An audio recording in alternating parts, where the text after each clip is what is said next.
So when I really think about the speech from Dwight David Eisenhower, his farewell speech about the military-industrial complex, it brings up a lot of stuff for me. I was recruited to go off planet in 2006, and it seems to be related to the alternative 3 scenario that relates to creating colonies off planet. And the Mars colony was the planet that was being discussed during that time. And so when we hear about a warning like that, but we don't hear about the actual alternatives or agendas or ET government treaties and some of the things that were taking place, what was he really trying to say? There's so many layers to the military-industrial complex that we're starting to discover now. And I've been definitely researching and digging real deep in order to understand really what he meant. And as many have uncovered and been a whistleblower for, and just my own experience in that Mars recruitment, we discover a secret space program, this multi-level shadow government with compartmentalism, things that happened after the Second World War and the infiltration coming in from Project Paperclip to the American government, MK Ultra having so many branches. So it's like, okay, here's a warning about the misplaced power that exists and will persist if we as an American people don't start to become empowered, which is basically what I got from it. I could feel a lot of pride in a lot of my family members about that speech. But I would say that I'm a family member that has, I think, recognized some layers that were not brought to my attention growing up, that I've been able to sort of share with them. And again, there's compartmentalism. The NSA signed something in 1947 that made it legal, like a law, that you couldn't disclose this sort of stuff without massive ramifications. And here we are in this particular window, without oaths being signed by many of us, with more freedom of speech and more of an ability to bring light to all of this. And that's why the speech is really relevant, because it rings true to today. Those warnings are something that we're beginning to finally uncover. Actually started back in 1955 with the Eisenhower administration that was forced into a treaty, somewhat of a surrender with a Nazi faction that had been operating. One of the witnesses that was Brigadier General Stephen Lumpkin, who was on Eisenhower's staff, who was aware that he lost control to the corporations and that it would not be in the best of hands. And so once this treaty was signed, Nelson Rockefeller restructured the whole CIA MJ-12 operations. So now our legal government is no longer in the loop. They also replaced the complete MJ-12 group that was originally set up by President Truman with Allen Dulles as MJ-1, or head of the MJ-12 operations of all people, who was highly instrumental in the Nazi infiltration. What happened was, when this happened, all of the reverse engineering operations that were Wright-Patterson Air Force Base in Ohio were moved to Area 51 and S4, where Eisenhower realized that he had lost control when he attempted to look into it. He was denied access. A five-star general was really pissed, so he threatened to invade Area 51, where the First Army out of Colorado. And until they allowed 2 agents to give a report of what's going on over there. And what they found was that several craft were being reverse engineered that were extraterrestrial and German origin. One of the ways that the Nazis obtained their advanced technology before World War II was through the use of a channeler called Maria Orsic. Maria Orsic was channeling telepathic messages from extraterrestrials that were offering her plans and schematics to actually create anti-gravity craft. Maria Orsic channeled this information for the occult Vril Society in Germany. This information was later used by these German secret societies to build out many of their crafts. Because they were focused more on the qualitative superiority rather than the quantitative, they were more focused on having more advanced technology rather than more tanks and boots on the ground. They were losing the ground war in Europe, but they were obtaining the more advanced technology. And to save that technology, they took it down to Antarctica pre and during World War II. In the late 1930s, the Nazis had an expeditionary group go down to Antarctica, and they found some very interesting things. They found a region under the ice that was created by geothermal heat from volcanoes. And there would be 3 miles of ice, and a few thousand feet above ground level would have been melted by the geothermal heat. And the rest of the ice acts as an insulator, causing it sort of like an igloo effect. And the dome would grow from the heat, the geothermal heat, and it would melt and run under the ice. And that was some of what was lubricating the ice and causing it to move. But underneath these areas, they were finding perfect areas to build submarine bases. So not only did the Nazis build out submarine bases, as they developed more and more of their space program, they developed out a massive spaceport. After these spaceports were developed and the Nazis had handed it over to basically the Americans began to develop more and more research and development bases in Antarctica. In the late 1950s, a treaty was signed that stated that Antarctica was only to be used for peaceful research. Well, we were basically arriving and digging giant holes under the ice in various areas and building out these giant complexes, much like I think it was called Project Iceworm back in the 1960s, where like in Greenland, the United States Army Corps of Engineers was building out an ICBM base hidden under the ice. And it was very sophisticated. I'm told that they were very similar in when they were built and how they were built to the buildings that were built in this program. Companies that were given access to these R&D bases began to develop NBC testing, they called it, nuclear, biological, chemical testing, which in the programs usually translates into them working with clones, working with different chemical compounds to affect how people develop psychologically or physiologically. So a lot of very, very dark scientific programs began to be developed down in Antarctica, and indeed are going on to this very day. One of the biggest things that the cabal does not want us to know about are the existence of these R&D bases and all of the horrible crimes against humanity that are occurring on these R&D bases. On December 9th, 2015, William Tompkins released his epic book, Selected by Extraterrestrials. I became aware of it early in 2016, but it wasn't until he had conducted several interviews that he and I became friends and began speaking regularly.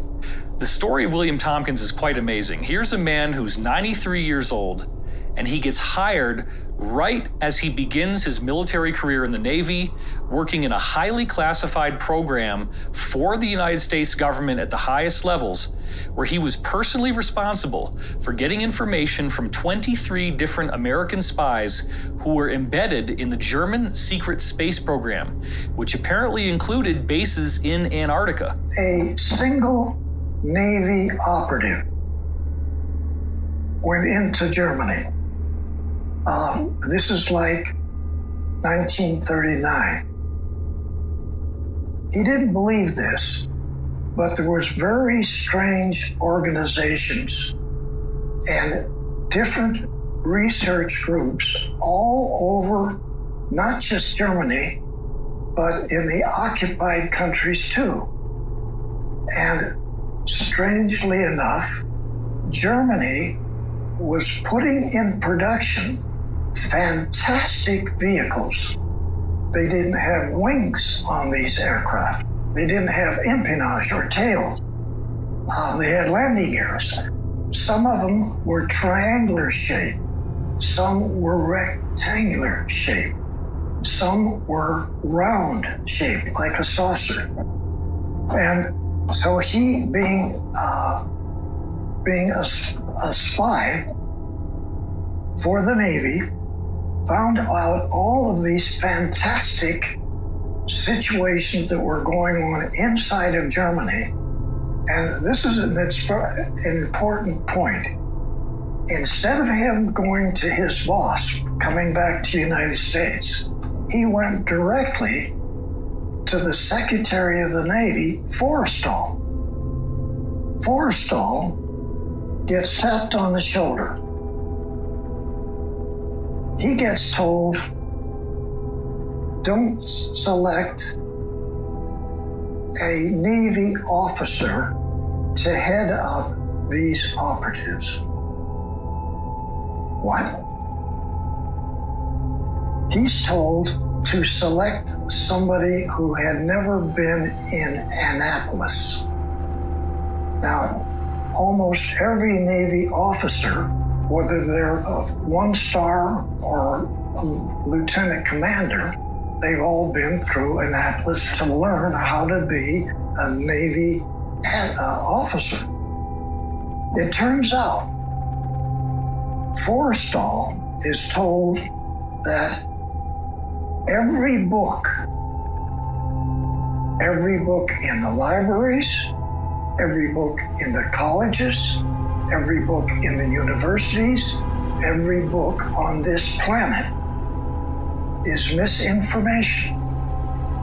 It's misinformation. So, which is initiated by the Draco reptilians as far back as 6,000 years ago. The reptilians really came into control and started to be able to manipulate what was going on the face of the planet about 6,000 to 7,000 years ago. It is true that they have different masking technologies to be able to be in a room and look like a human, but usually they're in underground bases in various places on the globe, as well as in a huge area in Antarctica. The southeast region has a large number of underground caverns that are kept extremely warm, too warm for humans, by geothermal heat. It's a perfect place for all of these colonies that the reptilians have. They're basically cities, huge cities with millions of them. So, the Secretary of the Navy selects Rick Abada. He's not even an American. He comes over here with his family. He goes to school here. He goes to the second year in high school. He leaves school. He joins the Navy as a third-class seaman, works his way up in the Navy. Now he's a commander, okay? That commander is selected by the Secretary of the Navy to head up all of these operatives, to go back into Germany and find out what's going on. Because that individual had never had misinformation given to him about every technical field on the planet. Everything we learn in the establishment-controlled education systems is specifically designed to program our minds away from the truth. Physics is wrong. Medicine is wrong. History is wrong. Everything we are taught in textbooks is mainly wrong. And this is done purposefully so we don't understand how to move our bodies, how to feed our bodies, what really happened in the past, what technology can really do these days. All of these things, if we learn them, would help us empower ourselves, would help us actually understand what's really going on with our reality. Now, if you were to go to San Diego and look over at North Island, you're going to see a tall building like this. There's a small office in the top of that building, which is a secret office for the Admiral. This is where the operatives come to. So the Admiral's aide comes to my barracks, taps me on the shoulder, and he only says one word: he's here. We drive over to that building, we get up to the top, we go into this conference room, a small room. Admiral Rickabotta sits here, I sit here, and one of 3 other bosses that I have are all captains. So now I have 3 captains as bosses, and now a 2-star admiral. He just got another raise. Wow. He just came back from Lockheed. He just came back from Scripps Institute. He just came back from all the aircraft company. Wow. Now he's got these operatives coming in. So the operative sits on the other side of the table. He discloses to us these fantastic things that Germany is doing that make no sense. Now I have 8 girls and 3 PhDs as a group. We put together a package from what the operative brings back. Some of it is photographs. Once in a while, it's a manual, hardly any manual. A couple of manuals were not even in English, German, or any other language. They were extraterrestrial hieroglyphics. You see all of this stuff. You hear it. You understand what the Germans are doing. They didn't just get documents from the extraterrestrials. They got brand spanking new space vehicles. Here's one. Here's another one. Here's. They brought these. They take you inside. They show you how to drive it. So they put me in a secret laboratory, which is designing, not flying wings like Northrop does, okay? These are just a fuselage with no wings and no tail. Half airplane, half spaceships. This is what Northrop was designing. Our first spaceships are U.S. Navy attack class submarines. We put together programs that went all the way out into the galaxy, not just this galaxy. The military-industrial complex, back when they were testing a lot of the technology that they had received from the Nazis after World War II, as well as from ETs, when they were doing proof of concept testing, they had attached this technology to a regular submarine, and then they flew it out of our atmosphere. That was the first time that they were really able to fly a vessel out of our atmosphere using electrogravitic technology. The reason that they used a submarine was, of course, because they were self-enclosed. The crews that served on them were used to serving 6 months or more away from home, having all of their supplies with them. And they had the psychology of being able to handle those tight quarters for such a long time. The technology developed to a point to where they developed the finances, this financial schemes, to begin to build out fleets of these long cigar-shaped craft. Some of them were kilometer long or longer, and they could make them longer by putting in sections. And the sections were modular, just like in modern submarines. They could take apart the fuselage and pull out sections.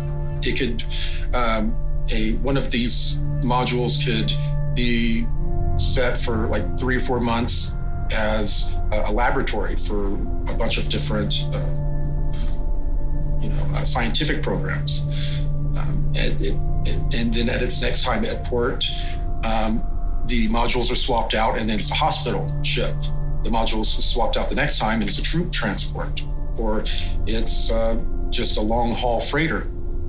So these ships are very modular, and in the beginning, they were using power systems that were nuclear. Then they moved to thorium type of electrical generation, and then they moved to some sort of zero-point electrical generation. And that is what they currently use. This is totally unreal that this happened like in 1942 on this planet. Extraterrestrial come from who knows where out in the galaxy. Germany gets to be the country that these Draco reptilians pick out to do two types of missions. One, to remove all of the people that Hitler didn't want in his country, and every one of them around the planet. Two, to take every man, woman, and child on this planet and put them in slave factories, men, women, and children, to build and construct all these different types of Draco Navy space battle group ships. This may sound like insanity. This is what happened. He had concluded from what these insiders were telling him that the Germans had actually made treaties with a highly aggressive and highly negative reptilian humanoid race that they've called the Saurians or the Draco. This treaty involved the Nazis actually being given workable technology that is built with our own conventional systems. They use a sort of mercury turbine, or type of mercury called red mercury. And then they are actually able to leave the Earth. They had a settlement on the moon, they had a settlement on Mars, and they were doing this stuff as early as 1939, even before World War II actually started. As you can imagine, everybody was thinking he was crazy, but yet these insiders were reporting literally standing there, in which you have 8-foot tall, even 12 to 14 foot tall reptilian extraterrestrials, terrifying in appearance, they smell bad, actually advising the Germans on how to build this stuff in these various bases, including that in Antarctica. Operation High Jump was an operation commissioned in 1947 that was led by Admiral Richard Byrd. And on the public level, it was said that this was a scientific exploration. But what happened was that this operation was commissioned with 33 ships, 13 aircraft, and 5,000 men. Now, this was not a scientific exploration with that many men and that many ships. What Operation High Jump actually was commissioned for was to go down to Antarctica and basically root out the Nazi installations that they had built pre and during World War II. The DC flyover was an event that occurred over successive weekends in July of 1952 in Washington, D.C. And what had happened was that there was a mass sighting right over the Capitol building in Washington, D.C. There was many lights in the sky. Now, many people believe that this was a UFO or an extraterrestrial incident, but in fact, it was not.